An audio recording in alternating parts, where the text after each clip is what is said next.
Hello and welcome to Let's Play 007 Agent Under Fire with your host as always, Mah-Dry-Bread. I'm going to be doing this series where I let's play all of what I like to call the Bames Jond games. That is to say that this is the series of games when EA lost the license to using Pierce Brosnan's likeness, so we get this weird off-Costco brand of James Bond that doesn't seem to fit very well. I'll warn you now, this game in particular is not that good, but I actually really love this game. So all you need to know before we get started is that we are playing this on Operative, which is normal difficulty. Also, gold rewards will be turned on. I'll explain that in a moment. So, let's play the game. We're actually going to skip back to the first mission and start with Trouble in Paradise. 007. The CIA has come to us for assistance. It appears that one of their agents, a Miss Zoe Nightshade, recently sent out a distress signal. Since you are already on location in Hong Kong, we saw this as an opportunity to help out our American friends. Nightshade was investigating a botanical research firm known as Identicon, headed by a man named Nigel Block. The CIA believes that Identicon is a front for a massive smuggling ring dealing in biological weapons.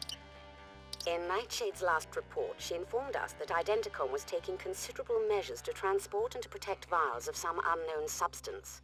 Nightshade was to obtain one of their courier cases and have its contents analyzed, but her mission was compromised. You need to retrieve that courier case, 007, and rescue Miss Nightshade.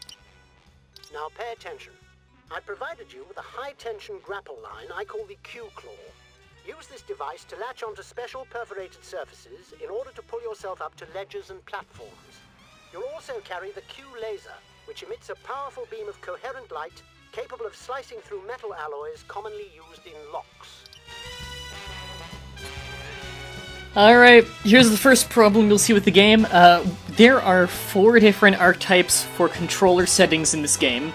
We're using the 4th one because it's the only one that isn't absolute trash. This one, however, is the default one, and as you can tell, it is horrible. Not to say that the one I'm using is perfect, the manual aim is garbage, but I'll be showing that off in a moment. If you pick this game up and play it yourself, I do recommend you switch it to controller setting 4.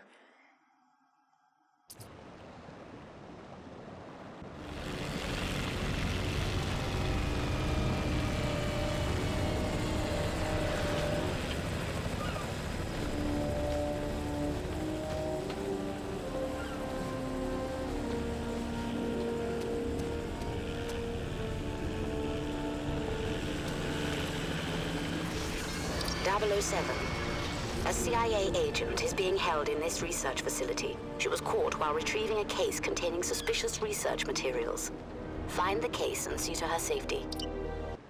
Bond, R here. There appear to be 2 ways into the building. You could use your Q-Claw on that pipe vent to sneak in through the ventilation system, or your Q-Decryptor could open that digital lock. Okay, our first little bit of gameplay. First thing I need to explain, we have the golden gun here. This is not actually the golden, kills everything in one shot gun that you might think of from games like 007 GoldenEye. This is just a golden version of your P2K, I believe it's called, so it does slightly more damage. And, of course, Alt-Fire is a silencer, which we'll use. Now, as he just explained, we can use the Q-Claw to get in through the roof. And this is the first thing that I had to explain about this game that they improved a lot in the later ones like Nightfire. To get extra points, if you do secret ways through the level, it will do the 007 jingle, and that means you've done a Bond move, as the game calls it, which is a move that Bond would do. We could go in through the front door and immediately get caught, or we could do a Bond move.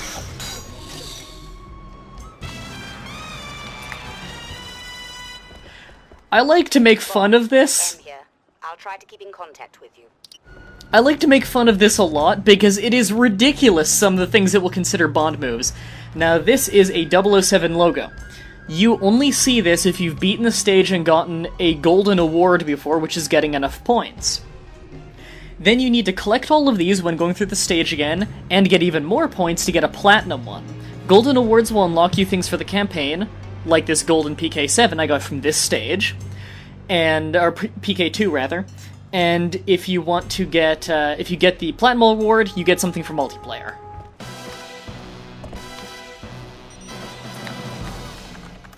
Why yes, that was a little texture not loading glitch.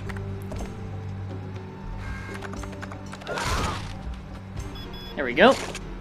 And we got the Armory keycard, which we can use. We only need to go down the elevator. However...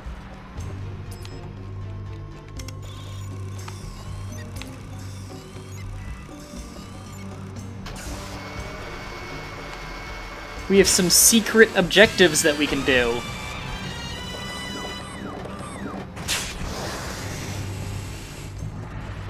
And of course, that's a Bond move. Camera doesn't see us for some reason. And I believe we go in here with the keycard. And you can only do this if you came in through the roof, otherwise the guard pockets the keycard and you don't take it out. So we get a rocket launcher and a bunch of grenades that we probably aren't going to need to use. Now, what I was saying before about manual aim, I'll show off right now with the golden gun. To manual aim, and this is the best control scheme, hold down any direction on your D-pad on the PlayStation 2, and then use the right stick to aim around. It's not very convenient.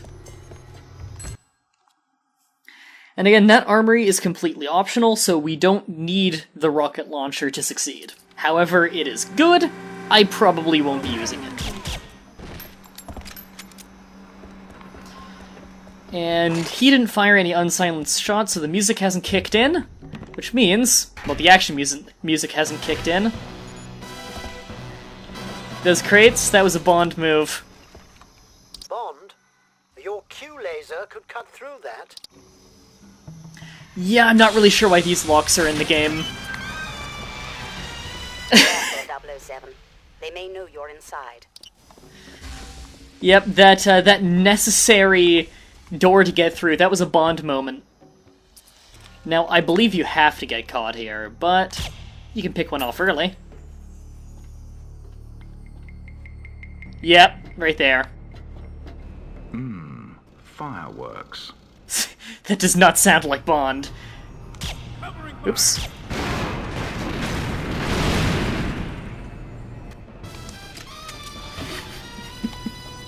See what I mean about them being a little lenient with it? Okay, I actually see a guy right there.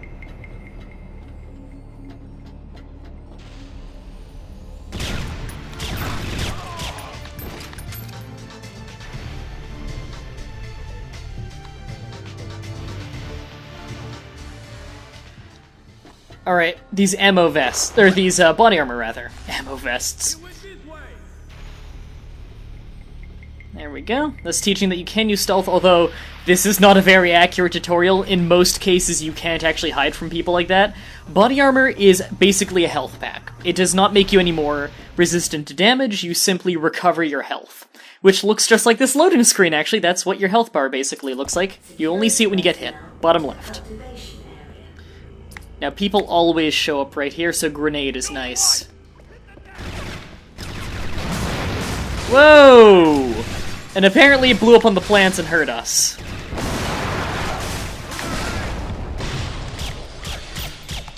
We can actually take this off now. Do a little bit more damage. And for the most part, the auto-aim in this game is enough to kill people. It aims for the chest, of course, but with the time you would waste trying to go for headshots with a manual aim, and with the extra bullets you would take,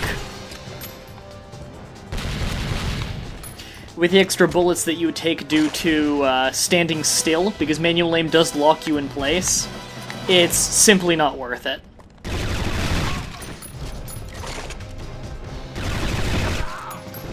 And for the most part, you'll find yourself using automatic weapons a lot. Also, as you may have noticed there, when I picked up that ammo, it went straight into my clip. In this game, picking up ammo actually reloads your gun. I've located the vials Nightshade was looking for. Now I just need to find Nightshade herself. And we're almost done stage 1. Stage 1's pretty short. In fact, a lot of levels in this game where you're on foot are very, very short if you know what you're doing. Security personnel to the submarine pen. Repeat. Security personnel to the submarine pen. Oh, Bond move. We believe the American agent is being held somewhere on the lower levels.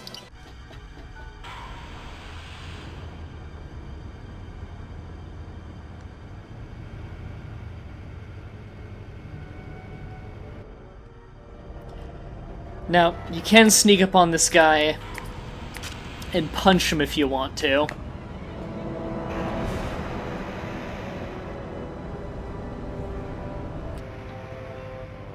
Don't lie to me. I know you're a spy. Now, call off your compatriot. Go to hell!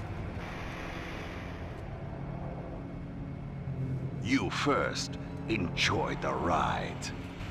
Prepare to launch the sub.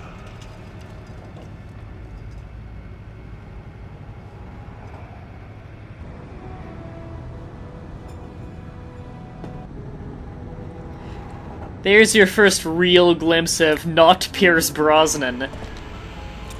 Alright, you can sneak up on this guy and punch him if you want. I like to just... boop.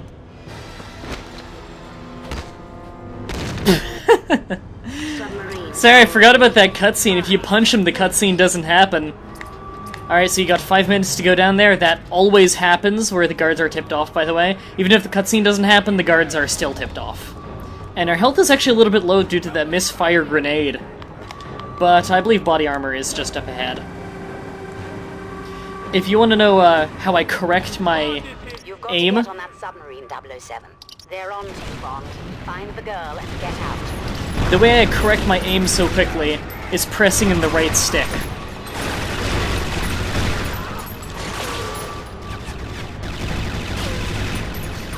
This gun is horribly inaccurate at range, so a lot of rapid-fire guns in this game, the spread on them when you hold them down for more than a second becomes very bad.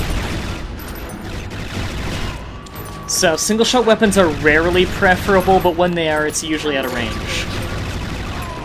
Apparently he didn't decide to turn around. Oh, am I glad to see you. Please cut this lock. Thank you.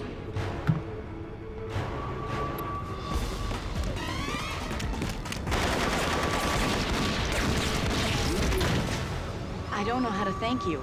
I'm sure we'll think of something. Oh, Bond, you sly fox. Alright, mission complete. As you can see at the top, they actually have a list of how many Bond moves you've completed, so I missed a few. I'm not even entirely sure what ones off the top of my head, but whatever. As you can see, picking up the 007 bonuses result in the vast majority of your score when you're going for platinum difficulty. Keep in mind, though, that those don't exist until you've beaten the stage and at least gotten enough points for the gold bonus. So those won't actually help you in getting campaign items, they will only help you in getting multiplayer items, unfortunately. Luckily, the game does have a target duration for your time. I believe it's as long as you finish under that amount of time, you get a full mission duration bonus.